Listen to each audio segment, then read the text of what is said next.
ಬಾರ ಇಲ್ಲೇ ಅದಕ್ಕೆ ಹಂಗಿಟ್ಕೊಂಡಿದ್ದೆ ನಡುವ. ಅಯ್ಯೋ ನರುವನ್ ನೋವು ಅಮ್ಮ, ಈ ಹೊಟ್ಟೆ ಬೇಡ ತೂತಾನ, ನರುವನ್ ನೋವು. ವಾ ಇನ್ನ 6 ತಿಂಗಳು ಆಗಿಲ್ಲ ಅವಾಗೆ ಹೊಟ್ಟೆ ತೂಕಂತೀಯ. ರಘು ಅಲ್ಲೇ ಬೀವಾಗ ಕಾಸಿಕವನು ಎತ್ಕೊಂಡ್ ಕೊಡು. ಕಾಸ್ಕೊಡಕ? ಕೊಡು. ಅದೇ ತೋದೆ ಅದ್ಯಾಕೆ ಹೆಂಗ್ ಹೋಗಿ ನೋಡ್ತಾ ಇದ್ಯಾ? ಲೇ ಏನಾಯ್ತು ನಿಂಕ? ವಾ ಇವಳಿಗೆ ಏನೋ ಆಗ್ಬಿಟ್ಟದೆ. ಒಳ್ಳೆ ಕರ್ಮ ಅಲ್ಲೇ. ಯಾಕೆ ಏನಾಯ್ತು ನಿಂಕ? ಇವಾಗ ತಾನೇ ಚೆನ್ನಾಗಿದ್ದಲ್ಲೇ, ಮಾತಾಡೆ. ಬಾಯ್ ತಂದಿರ ನಗು ಹೇಳೋಣ ತಾತೊಳಕರೆ ಹಿಂದೆ ಮುಂದೆ ನೋಡಿ ಕೊರಕು ಅಂತ. ನನಗಲ್ಲೇ ಬೇರೆಯವ್ರು ಕೊಡ್ಬೇಕಾದ್ರೆ ನೋಡ್ಬೇಕು ಅಂತ ಹೇಳಿರೋದು.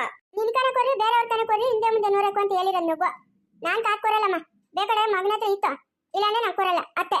ಅಯ್ಯೋ ಜಯಮ್ಮನ ಹತ್ರ ತುಪ್ಪ ಇಸ್ಕೊಂಡಿದ್ದೀನಿ ಕೊಡೆ, ಅವಳು ಬಾಯ್ ಬಡ್ಕಂತ ಅವಳೆ ಕಾಸ್ಬೇಕು ಅಂತ. ಯಾಕೋಗು ನೀನ ಹೊಲಕ್ಕೋಗಿ ಯಾಕೋಗು, ನಾನ್ ಕೊರಲ್ಲಮ್ಮ. ತಿರ್ಗಾ ಬರೋದು ಒಬ್ಬರದ್ ನನ್ನನ್ನ ಯಾಕೆ ಬೇಕು? ನಿಮ್ ತವತನ ಬೇರೆನಂತ. ಸರಸ್ವತಿ ಏನಾಯ್ತನ? ಇಂದ ಕೌಚಿಚಿ ಕೊಟ್ಟಿದ್ವಾ, ಶಾವಿಗೆ ಮಾಡೋಳಂತ ತಿನ್ನು. ಅಯ್ಯೋ ಶಾವಿಗೆ ಬೇಡಪ್ಪ, ಬಸ್ರೆನ್ಸುಗ್ಲು ಶಾವಿಗೆ ತಿನ್ಕೊಟ್ಟು. ಹೌದಾ? ಯಾಕಮ್ಮ ಕ್ಷಮ?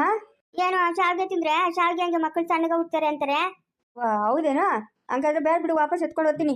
ಲೇ ಅವ್ರು ತಿನ್ನಿಲ್ಲ ಅಂತಂದ್ರೆ ನಾವಿದಿರಲ್ಲ, ನಾವು ತಿಂತೀವಿ ಕೂಡ. ಹ್ಞೂ ನಮ್ಗೆ ಗೌಚಿತಿ ಹೇಳಿದ್ವಾ ಸರಸ್ವತಿ ಕೊಡು ಅಂತ. ಇವಾಗ ಸರಸ್ವತಿ ತಿನ್ನಲ್ಲ ಅಂತ ಇನ್ನೇನು ಬೇಕು, ಬೇಡ ಬಿಡು.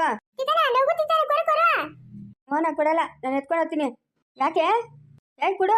ಓಹ್ ನೀನು ತಿನ್ನಲ್ಲ ಅನ್ಬೇಕು, ಇನ್ನೇನು ನಾನು ಎತ್ಕೊಂಡು ಹೋಗ್ತೀನಿ ಕೊಡು. ಹಾಂ ಆಯ್ತು ಬಿಡು. ಹೋಗಿ ಕಾಸಿಗೆ ಎತ್ಕೊಂಬೋಗೆ. ನಾನ್ ಕೊರಲ್ಲ ಮಾತಾತಲ್ಲ, ನಾನ್ ಕೊರಲ್ಲ ಅಂದ್ರೆ ಕೊರಲ್ಲ. ತಿನ್ಬಾರ್ತಾವ್ಗೆ ಆಮೇಲೆ ತಿಂತೀನಿ ಕೊಡೆ. ಬೇಕಾದ್ರೆ ಯಕ್ಕ ಬೇರೆ ಅಂದ್ರೆ ಬಿಟ್ಟಿಡು. ಏನಪ್ಪ ಮಾಡೋದು ನಾ ಹೋಗಿ ಇವಳು ಕೇಳಿದ್ನಲ್ಲ, ನನಗೆ ಗೊತ್ತಿಲ್ಲ. ಜಮ ಏನಪ್ಪ ಕೃಷ್ಣಪ್ಪ, ದುಡ್ಡಿಗೆ ಸಿಕ್ಕಿದ್ವೇನಪ್ಪ?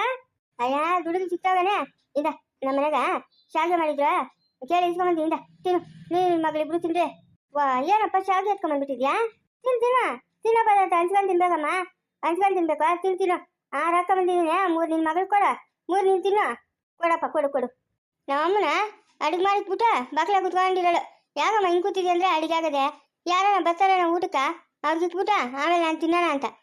ತಿನ್ನೋಗಮ್ಮ, ನಮ್ಗೆ ತಿನ್ನೋಕೆ ಗೊತ್ತಿಲ್ಲ, ಅವ್ರಿಗೆಲ್ಲ ಇಕ್ತಿ ಅಂದ್ರೆ ನಾವು ತಿನ್ನೋದು ಒಬ್ರು ಕಿಕ್ಕುತ್ತಿರಲ್ಲಪ್ಪ, ಅವಾಗ ಆಗೋ ಸಂತೋಷನೇ ನಂಗೆ ಹೊಟ್ಟೆ ತುಂಬೋತದೆ ಅನ್ನೋಲ್ಲ ನಮ್ಮ ಅಮ್ಮನ. ಯಾರು ಬರಲಿಲ್ಲ ಅಂತಂದ್ರು ಒಂದಷ್ಟು ಅನ್ನ ಎದ್ಕೊಳಗೆ ಮನೆ ಮುಂದೆ ಜಗಲಿ ಇತ್ತು ಆ ಕಡೆಗೆ, ಅದ್ಯಾವುದೋ ಒಂದು ಹಳೆ ಮನೆ ಬಿದ್ದೋಗಿತ್ತು. ಆ ಜಗಲಿ ಮೇಲೆ ಹಾಕ್ಬಿಟ್ಟು ಬರೋಳು. ಗುಬ್ಬಜ್ಜಿಗಳು ಕಾಸುಗಳು ತಿನ್ನೋವರೆಗೂ ನಮ್ಮ ಅಮ್ಮನ ಊಟ ತಿಂತಾರಿಲ್ಲ. ನಾವು ಬಡವ್ರೆ ಆದ್ರೂ ನಮ್ಮ ಅಮ್ಮನಿಗೆ ಯಾಕನ ಊಟ ಇಕ್ಕಿದ್ದಾನೆ ನೆಮ್ಮದಿ. ತಿನ್ನೋದನ್ನ ಹಂಚ್ಕೊಂಡು ತಿನ್ಬೇಕಂತೆ, ಅದ್ರಾಗ ಆಗೋ ಸಂತೋಷನೇ ಬೇರೆ ಅಂತೆ. ಜಯಮ್ಮ ಹೋಗಿ ಹೇಳಪ್ಪ ನಿಮ್ಮ ಅಮ್ಮನ 100 ವರ್ಷ ಸುಖವಾಗಿರ್ಲಿ.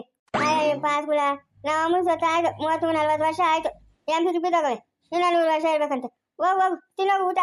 ಏನು ಇವರಿಬ್ರು ಪಿಸ್ ಅಂತ ಇರ್ತಾರೆ ಯಾವಾಗ್ಲೂ. ಏ ಕೃಷ್ಣ, ಏನೋ ಕೃಷ್ಣ, ಜಯಮ್ಮಂತ ಶಾವಿಗೆ ತಂದ್ಕೊಟ್ಟಿದ್ಯಾ? ಇನ್ನೆಷ್ಟು